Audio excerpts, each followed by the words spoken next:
সাম্প্রতিক সময়ে Epstein file নিয়ে বেশ তোলপাড় চলছে। আলোচনায় এসেছে ক্ষমতাবান ব্যবসায়ী, রাজনীতিবিদ, সেলিব্রিটি, এমনকি গোয়েন্দা সংস্থার সাথে যুক্ত ব্যক্তিদের নাম। আছে ধর্ষণ, নির্যাতন, শিশু নির্যাতন, এমনকি বিভিন্ন পাশবিক আচরণের নথি। আছে জঘন্য শিশু পাচারের মতো বিষয় এবং আরও এমন কিছু যা পাশবিকতাকেও হার মানায়। এখানে নাম রয়েছে তাদের যারা আমাদের সভ্যতা, আদর্শ, নিরাপত্তা এবং অধিকারের সবক দেয়। এখানে নাম রয়েছে আমেরিকার প্রেসিডেন্টের যারা বিশ্বব্যাপী অধিকার এবং নিরাপত্তার নামে লক্ষ লক্ষ মুসলিম হত্যা করছে, নিরীহ নারী শিশু হত্যা করেছে। কিন্তু প্রশ্ন হচ্ছে, অ্যাপস্টিন ফাইল আসলে কি দেখায়? এটি কি কেবল কিছু বিকৃত মানুষের জঘন্য অপরাধ, কিছু তথ্য, কিছু ছবি, কিছু ভিডিও, কিছু ডোপামিন রিলিজ, নাকি এর চেয়েও গভীর কিছু? পশ্চিমা সভ্যতার নৈতিক, কাঠামোগত এবং দার্শনিক পচন যা আজ পুরো বিশ্ব মানবতার জন্য হুমকি। অ্যাপস্টিন ফাইল, পশ্চিমের পতনের প্রামাণ্য দলিল এবং আমাদের করণীয়। বাস্তবতা হল, অ্যাপস্টিন কেস কোনো বিচ্ছিন্ন ঘটনা নয়।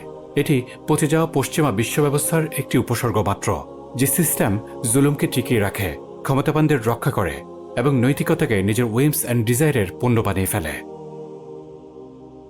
আমাদের আজকের আলোচনা অ্যাপস্টিন ফাইলের বিকৃতি নিয়ে নয়, বরং এর চেয়েও গভীর কিছু নিয়ে।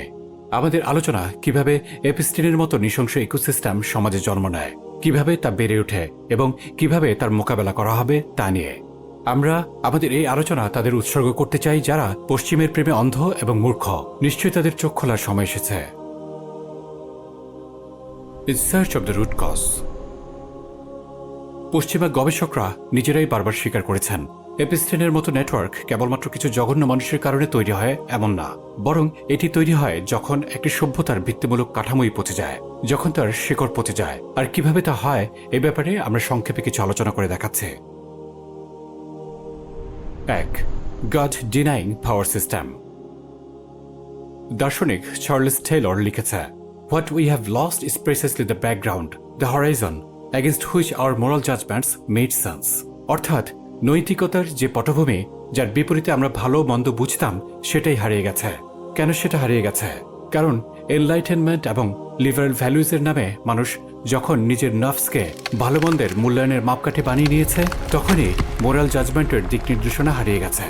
অ্যালিস্টায়ার ম্যাকেন্টায়ার আরও স্পষ্ট করে বলেছেন, the failure of the enlightenment project has led to the rejection of any overall rational justification of morality। যখন নৈতিকতার চূড়ান্ত উৎস আল্লাহ নয়, বরং মানুষের ইচ্ছা, আইন এবং ক্ষমতা হয়ে যায়, তখন ভালো খারাপ বলে ইনহেরেন্ট কিছুই থাকে না, থাকে শুধু লিগাল ইল্লিগাল। আর লিগাল ইল্লিগাল কে ঠিক করে? যারা ক্ষমতায় আছে তারাই। তখন ক্ষমতায় হয়ে যায় সর্বোচ্চ রেফারেন্স পয়েন্ট। আর এখান থেকেই অ্যাপস্টিন ইকোসিস্টেম জন্মায়। 2. কমোডিফিকেশন কালচার। এক শব্দে অ্যাপস্টিন ফাইলের সমস্ত অপরাধের মূল হচ্ছে যৌনতা, অবাধ বিকৃত যৌনতা। পশ্চিম তার কথিত লিবারেলিজমের আড়ালে মূলত তার পাশবিকতাকেই চর্চা করেছে। এর মূল কারণ হচ্ছে কমোডিফিকেশন অফ উইমেন। আর নারীকে প্রাতিষ্ঠানিক কমোডিটিতে রূপান্তর করার কারিগর পশ্চিম ছাড়া আর কে? প্রমিনেন্ট আমেরিকান ফেমিনিস্ট ক্যাথরিন ম্যাককিননের মতে, women's sexuality is treated as a commodity, something that can be bought, sold, taken or exchanged। এই কমোডিফিকেশন কালচারই এক্সপ্লয়টেশনকে লাইফস্টাইল বানিয়ে দেয়। শরীর যেখানে পণ্য, যেখানে ক্রেতা যদি বিলিয়নিয়ার হয়, রাষ্ট্রপ্রধান হয়, সমাজের টপ এলিট ক্লাস হয়, তাহলে তার পাশবিক চাহিদার সামনে আর কোনো বাধা থাকে না। অপরদিকে যে সমাজে, যে দর্শনে নারী সম্মানিত, সুরক্ষিত এবং নিরাপত্তার চাদরে আবৃত, সে সমাজে সে দর্শনে অ্যাপস্টিনকে জন্ম নিতে পারে। 3. Elite network, the sin bridge. আজকের বিশ্ব ব্যবস্থা কোনো সুস্থ দর্শন, নীতিমালা বা আদর্শের ভিত্তিতে চলে না। রাজনৈতিক সমাজবিজ্ঞানী সি রাইট মিলসের মতে, the power elite occupy the strategic command post of the social structure. অর্থাৎ ক্ষমতাবানরা শুধু ক্ষমতাবান নয়, তারা সিস্টেমের নিয়ন্ত্রণ কেন্দ্রেই বসে থাকে। অ্যাপস্টিনের মতো মানুষের কাজ কি ছিল? সে ছিল ব্রোকার অফ সিন। সে এলিট ক্লাসের জন্য বিকৃত যৌনতার ব্যবস্থা করত, সেগুলোর ভিডিও, ছবি, ডেটা জমা রাখত। এভাবে তৈরি হতো মিউচুয়াল ব্ল্যাকমেল নেটওয়ার্ক, যেখানে সবাই সবার হাতে বন্দী, তাই কেউ কাউকে এক্সপোজ করতে চায় না। এটা কেবল ব্যক্তিগত বিকৃতি না, এটা power preservation mechanism. 4. The death of modesty. সম্ভবত সবচেয়ে গভীর কারণটি এখানে লুকিয়ে থাকে। যখন সমাজ থেকে হায়া বা মডেস্টি মরে যায়, যখন মানুষ তার হিসাব দিনের বিষয়টি ভুলে যায়, তখন তার সামনে পাপ বলে আর কিছু থাকে না, থাকে শুধু ডিজায়ার। এরপরে প্রত্যেকে তার সামর্থ্য অনুযায়ী ছুটতে থাকে তার ডিজায়ারের পেছনে। হাদিসে এই সত্যটা আরও সরাসরি এসেছে, যদি তোমার লজ্জা না থাকে তাহলে তুমি যা ইচ্ছা তাই করো। অর্থাৎ যার লজ্জা নেই তার কোনো বাধা নেই, তার আর পশুর মধ্যে কোনো সীমানা নেই। আর এপিস্টিন ইকোসিস্টেম হচ্ছে এমনই একটি লজ্জাবিহীন, হায়াবিহীন, জবাবদিহিতাবিহীন, লাগাম ছাড়া একটি সমাজ ব্যবস্থার আদর্শ সন্তান।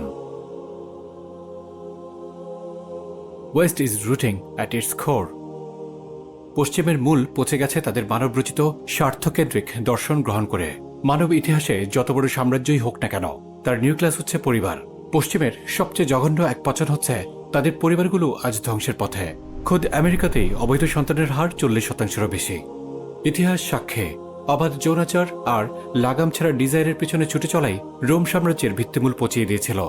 এডওয়ার্ড গিবন লিখেছেন, the mad prodigality of the empires corrupted the morals of the people. আজকে পশ্চিম ঠিক রোমের পেছনে আছে, একই প্যাটার্ন, একই কাঠামো, একই পতন।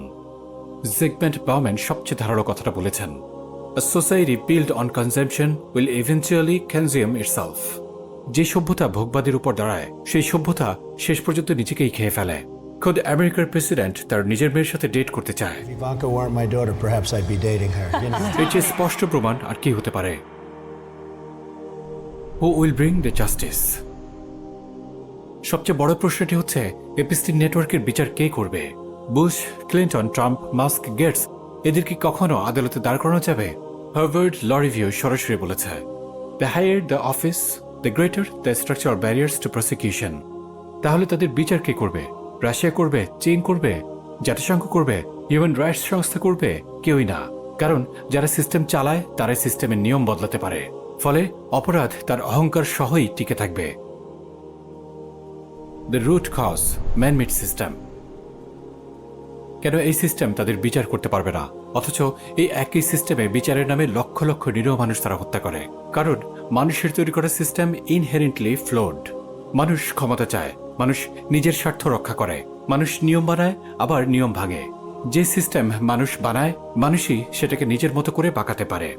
তাহলে সমাধান কি? সমাধান হচ্ছে এমন একটি কাঠামো যা মানুষের বানানো নয়, যা দুনিয়ার সকল ক্ষমতার উপরে দাঁড়ায়, ক্ষমতার নিচে নয়, যেখানে আইন সবার ইচ্ছায় বদলায় না, বরং ডিভাইন রেভলিউশন থেকে আসে এবং সবার জন্য সমান। এটি হচ্ছে সমাধান। বর্তমান দুনিয়ায় টিকে থাকা শতভাগ বিশুদ্ধ এবং অবিকৃত একমাত্র ডিভাইন রেভলিউশন হচ্ছে ইসলাম। ইসলামই হচ্ছে আগামী বিশ্ব ব্যবস্থার একমাত্র বিকল্প। ইসলাম এমন একটি জীবন ব্যবস্থা যার মধ্যে এপিস্টিনদের জন্ম নেওয়া অসম্ভব। কারণ ইসলামে নীতিমালার উৎস আল্লাহ, মানুষ নয়। তাই ক্ষমতাবানরা চাইলেই তা বদলাতে পারে না। ইসলামের প্রতিটি মানুষের অধিকার সংরক্ষিত। এখানে যে কেউ কারো ইচ্ছে মতো পণ্যে পরিণত হয় না। ইসলামে অ্যাকাউন্টেবিলিটি অবধারিত, অপশনাল নয়। ইসলামের মৌলিক একটি দর্শন হচ্ছে হায়া বা লজ্জাবোধ, যা মানুষকে পশু হওয়া থেকে নিরাপদ রাখে। আমরা ছোট্ট এক টুকরো ইতিহাসও দেখে নেই। 636 খ্রিস্টাব্দে ইয়ারমুকের যুদ্ধে যখন মুসলিম বাহিনী রোমান সাম্রাজ্যের মুখোমুখি হয়, তখন শুধু 2 সেনাবাহিনী নয়, বরং 2 সভ্যতা মুখোমুখি হয়েছিল। একদিকে পচে যাওয়া ভোগবাদী যৌনলিপ্সু রোমান সভ্যতা, অন্যদিকে ঈমান, হায়া এবং জবাবদিহিতা ভিত্তিক ইসলামিক সভ্যতা। ইতিহাস লিখতে ভুল করেনি কোনটা জিতেছিল। হোয়াট উই ডু নাও।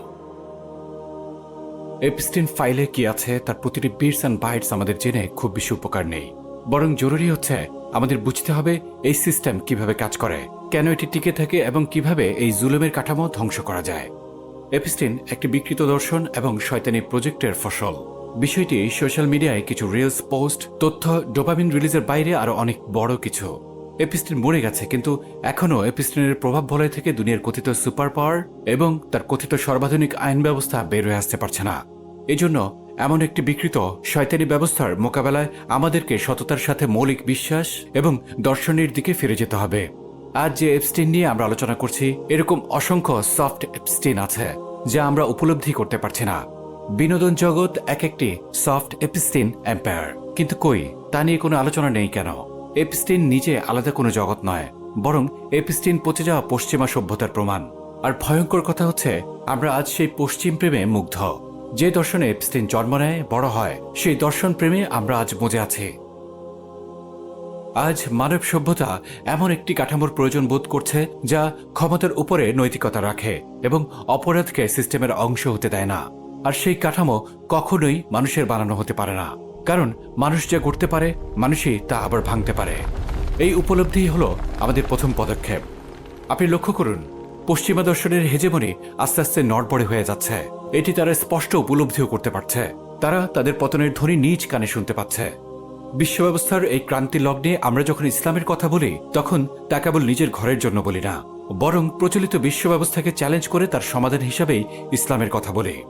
আজ এটি আর কোনো যুক্তিতর্ক কিংবা প্রমাণের দাবি করে না, বরং বাস্তবায়ন অপেক্ষায় অপেক্ষামান। আজকের জন্য শেষ কথা, আমাদের জেগে ওঠার সময় এখনই, পদক্ষেপ নেওয়ার সময় এখনই। বাকিটা ইতিহাস নিজেই লিখবে ইনশাআল্লাহ।